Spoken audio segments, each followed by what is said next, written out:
It was her high school sweetheart taken too soon.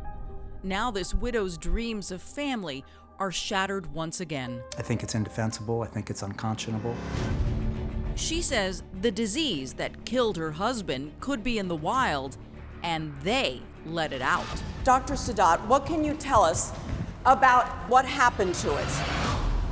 Now that illness could be a time bomb with innocent children as unwitting targets. People don't know that they have this gene that could be lethal.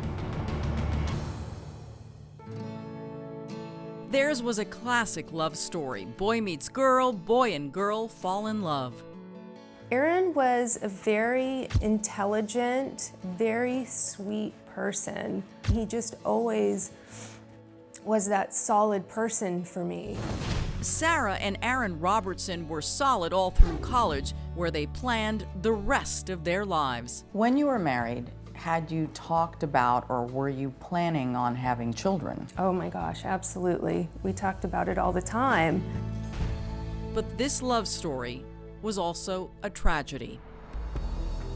Aaron had an illness, one that could worsen as he got older, a condition known as Marfan's syndrome. Marfan's is a genetic disorder.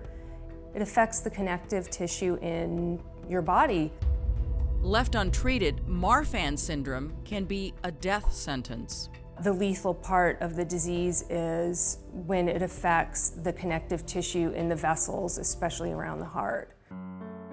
After several surgeries, Sarah and Aaron are confident that the illness won't take him. So we went along with our lives thinking everything was okay. They were wrong. 9 years into their marriage, Aaron has a massive stroke brought on by complications from the disease. Right away, we were told that he most likely was not going to survive. Days in the hospital, a comatose Aaron slips away. Sarah says she had an idea that in a small way could keep her husband's legacy alive. That very morning, I had heard a radio show about women who had stored their husband's sperm, and it had reminded me of a conversation that Aaron and I had about that very thing. When the time came for children, Sarah would test Aaron's sperm for Marfan's, and if it was clear, she'd use it to have their child. He would have wanted it, and I was going to do it. Nobody was going to get in my way. After taking Aaron's sperm that terrible day in the hospital, a heartbreaking choice. We had made the decision to stop the life support and let him go.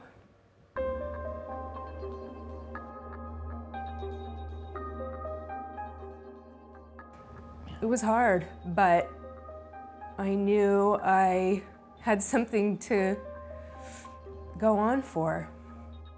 Sarah faithfully pays for storing the 6 vials of Aaron's sperm. And the expectation was that your husband's sperm would be stored properly. Right. Absolutely. It was, seemed, you would think, straightforward. But 2 years later, a change. Suddenly, one year, I got a bill with a different name on it. The lab where Aaron's sperm was stored was sold and moved to a facility called Reproductive Fertility Center, headed by Dr. Payman Sadat. I was thinking, please be very careful because it's all I have. I can't get more. When she's ready to get the in vitro treatment, Sarah contacts Dr. Sadat to retrieve Aaron's sperm. So I called his office in November 2014, and that's when things started to crumble. Over the course of months, Sarah says the clinic gave her the runaround, claiming it had no records for Sarah. Then, a fire destroyed her records and Aaron's sperm. Then, all but one of the 6 vials of sperm were lost. The last straw, Sarah says, is one devastating email. So this is a copy of the email that was sent to you. They didn't even bother to tell you in person. No. And the email says, It saddens me to be yet again the bearer of unfortunate news. Unfortunately, as she wiped away the snow built up from the actual tissue vial, she realized that the tissue belongs to another patient with the same first name and very similar last name. I can only imagine how disappointing this will be for you. Yeah. How did you take this email? I stood up and screamed. I was in complete shock. Sarah suspects it's more than incompetence. Suddenly, the horror of Aaron's illness comes back to haunt her. What do you think happened to the vials? I think that there are children or embryos out there, and people don't know that they have this gene that could be lethal. Sarah never had Aaron's sperm tested for Marfan syndrome. She now lives in fear, wondering if a family has a human time bomb ticking in their child. Sarah hires attorney Andrew Vorzimmer in her search for the truth, and he claims what he found gives reason for worry. We found that the facility received 6 vials of Aaron Robertson's tissue and sperm. Sarah's lawsuit alleges Dr. Sadat may have used those 6 vials of Aaron's sperm in other patients.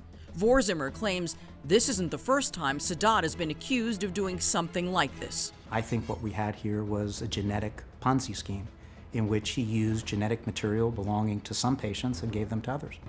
Sarah's lawsuit against Dr. Sadat also alleges negligence and fraud, but Sarah says the suit isn't about money. There is a baby out there, possibly, that could have a genetic disease and may not know it. They might not know it, and that's the one thing that saved Aaron's life, knowing that he had it, that he had Marfan. All we asked for is that they notify any potential victim that they were the recipient of Aaron Robertson's sperm, and if not, that they recommend that the child undergo Marfan syndrome testing. They have refused.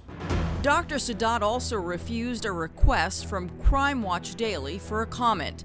The questions are urgent. What happened to Aaron's sperm, and was it used to make someone else's baby?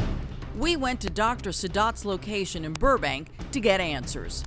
Hi, Dr. Sadat, Anna Garcia from Crime Watch Daily. We'd like to talk to you about that lawsuit against you, the one that's claiming negligence and fraud. What happened to Aaron Robertson's sperm? Can you tell us how did you lose the sperm? Did you use the sperm on someone else? Can you tell us about your facility and how it operates? Dr. Sadat, what can you tell us about Aaron's sperm and what happened to it? Dr. Sadat? Sadat let the doors close on any comment, but his lawyer followed up with an email that included this statement. It's not that Dr. Sadat doesn't wish to comment. It is merely the fact that this matter is in active litigation and we have no intention of trying this case in the media. If your husband's sperm is lost forever, is this the end of your love story? I always have his memories. I will always have that.